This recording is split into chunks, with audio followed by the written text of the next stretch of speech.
Queridos hermanos sacerdotes, queridos peregrinos, comunidad parroquial, como todos los domingos y como todos los días que celebramos el ágape cristiano, la palabra de Dios caldea para poder decir aquellas palabras tan bellas que recordamos todos cuando los discípulos de Maús, en este trayecto de estar con aquel amigo imaginario, les descubre toda la grandeza de la Sagrada Escritura y todo el sentido de la Sagrada Escritura. Y en el momento que van a cenar, descubren lo más grande, es el Señor. Y esta es la realidad de la palabra de Dios. Descubrir, a través de esta palabra, que aquí es Cristo, es el Señor, el que se hace presente, y este Jesús, como hemos cantado antes, como he visto, Él es el camino que tenemos que seguir. Y el camino nos lo marca esta palabra de Dios. Es como la guía, no turística, sino la guía de la vida, que nos va orientando para que no nos equivoquemos de dirección y podamos llegar juntos al final del camino. Es la verdad, como dice la canción. Cristo es la verdad que tenemos que creer. Hoy, el mundo de hoy, el hombre de hoy vende muchas pseudo-verdades, habla mucho y se equivoca bastante más. Y creo que la única verdad de nuestra vida es Cristo el Señor. Y en esa verdad la tenemos en la palabra de Dios, en el Evangelio de la vida. Y esa gran verdad es, fijaros bien, una mujer, María, de la cual nació Cristo, la verdad de la historia. María es la verdad de Cristo. Y como os he dicho alguna vez, María es el Evangelio vivo de Cristo. Por ese motivo, nosotros, ante esta palabra de Dios, debemos adoptar siempre una postura de silencio interior, de reflexión personal, y es más, que dice en última expresión, el camino, la verdad y la vida. Cristo es la vida. Esta vida que se nos da sobre este mantel, pero cuya vida comenzó en la historia de amor más profunda de la humanidad, en una cruz, en un Viernes Santo, y que además cuya vida se transformó en el día de la Pascua, la resurrección, para quedarse con los suyos y con toda la humanidad. Por eso hoy también nosotros hemos proclamado la palabra de la vida, la palabra de la verdad y la palabra del camino, porque Cristo es todo. Es el camino, es la verdad y la vida.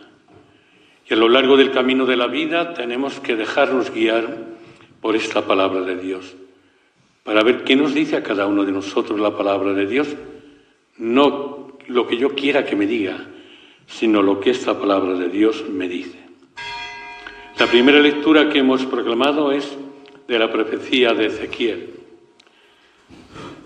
El profeta alerta al pueblo, porque realmente el pueblo no toma conciencia de su pecado.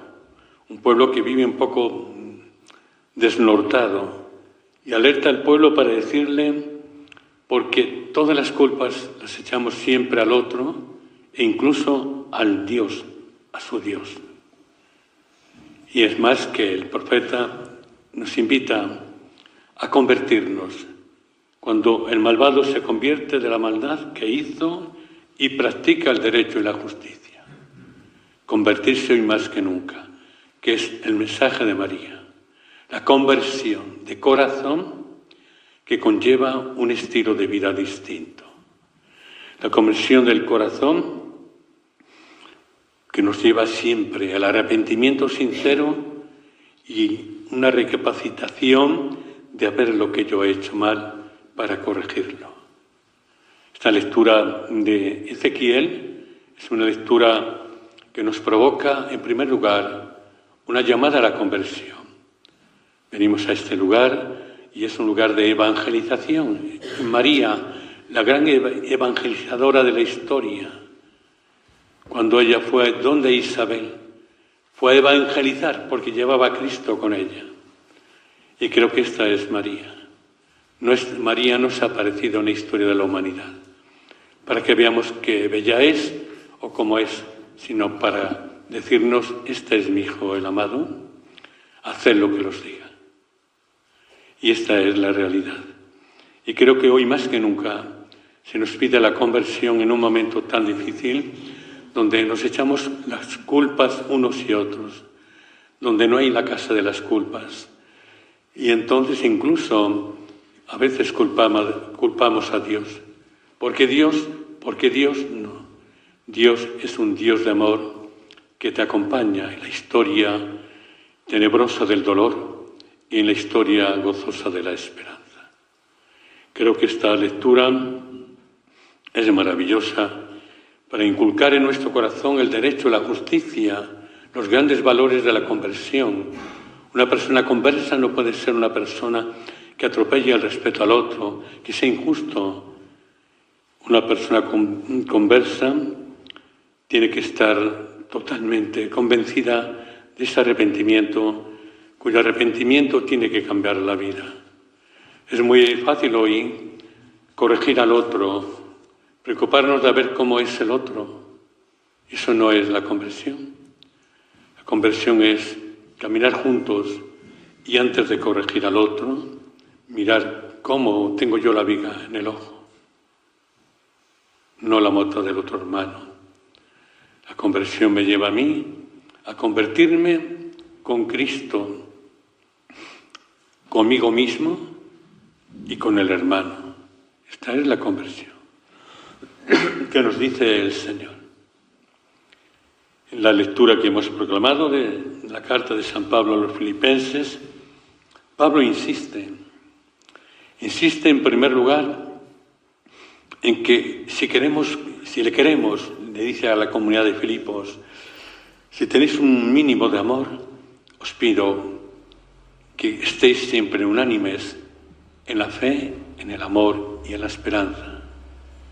Esto es, cuando realmente vivimos la fe en Jesús, cuando realmente decimos que yo amo a la Virgen de Medjugorje, donde fuere, a la Madre, si no estamos unidos, estamos perdiendo el tiempo. Porque cuando una madre vea que sus hijos riñen por un juguete, esto, tal, no riñáis, déjale un poco el juguete a tu hermano. María es esa madre que está pendiente del amor, de la armonía de los hijos. Y creo que esto es el mensaje de aquí de Garabandal y de cualquier aparición. Es un mensaje de amor. Estar ensamblados en la gran verdad de María es estar ensamblados en la verdad de Cristo, nacido de María, y estar ensamblados en Cristo es vivir la profundidad del amor unos para con otros, superando todo obstáculo, superando toda dificultad y superando toda debilidad humana que siempre tenemos unos y otros. Creo que esta es la gran verdad que nos anuncia esta carta de San Pablo a los Filipenses. Dice Pablo, manteneos unánimes y concordes. Mantenernos unánimes, es decir, apiñados, entrelazados y concordes, con un mismo amor y un mismo sentir. Estas son las palabras claves. Y yo me pregunto hoy, la Iglesia oficial que somos, la Iglesia, pastores de la Iglesia, ¿estamos unánimes, concordes, en un mismo sentir o hay un tanto desconcierto? Y todos los cristianos, ¿estamos concordes o cada uno apunta en una dirección? Cada uno se siente como el gallo del corral y cada uno cree que es el que ha inventado la Iglesia o el Evangelio. Y no es eso así. María siempre nos invita, como Pablo, a la comunidad de Filipos, nos invita a la cordura, a estar unidos y nos invita siempre al amor de unos para con otros, buscando siempre todo lo mejor para el hermano. Y cuando uno busca todo lo mejor para el hermano, tiene lo mejor para él, porque tiene a Cristo. Como una madre, María, busca lo mejor para cada uno de nosotros. Si ella lo busca, ¿por qué no lo vamos a buscar nosotros siempre que venimos a este lugar? Porque muchas veces decimos, yo fui a la Virgen de Meregori, a las apariciones, a Lourdes, a Granada, fui a tantos sitios, pero después, nuestra vida ¿cómo es? ¿Responde a esa realidad? ¿Responde a esa aparición? ¿Responde a esa presencia de María en ese lugar, en esa historia de la Iglesia? ¿O es al revés? ¡Viva Cristo Rey! No. Todo responde a la verdad o no responde.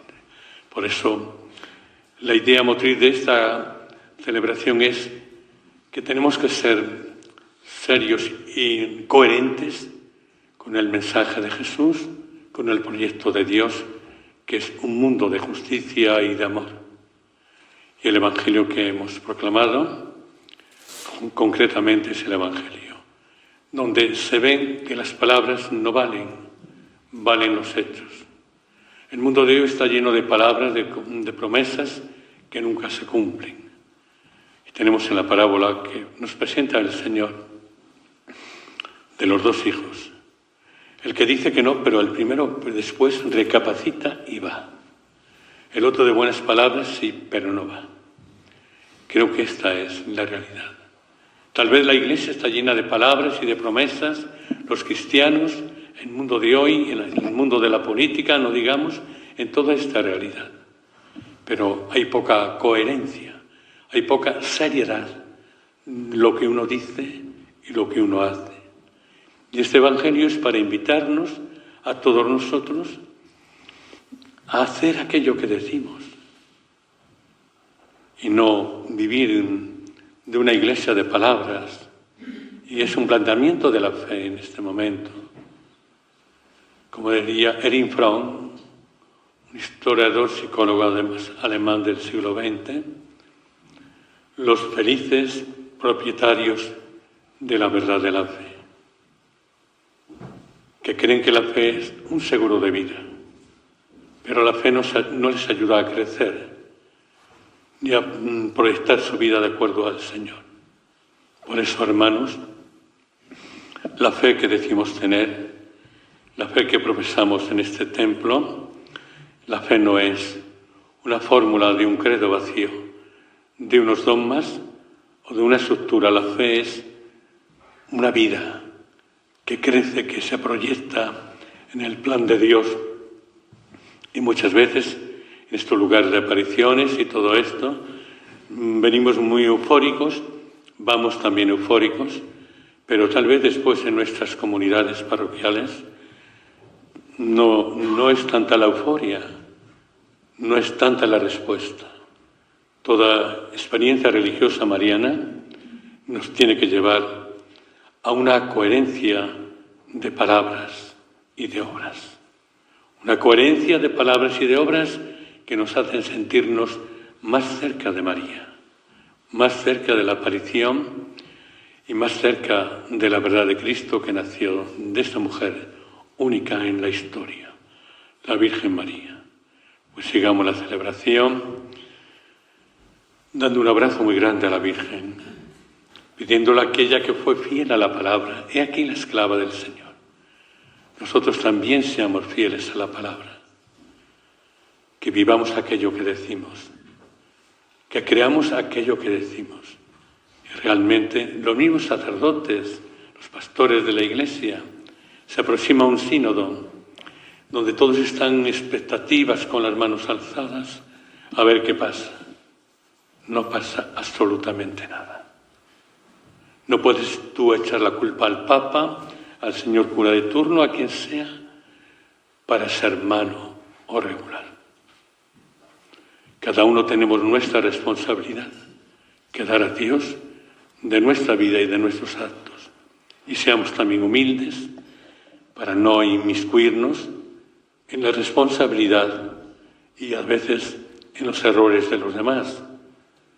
Oremos, pero en silencio con ellos y por ellos, pero no espectacularmente. Pues nada más, que la Virgen os acompañe de pie.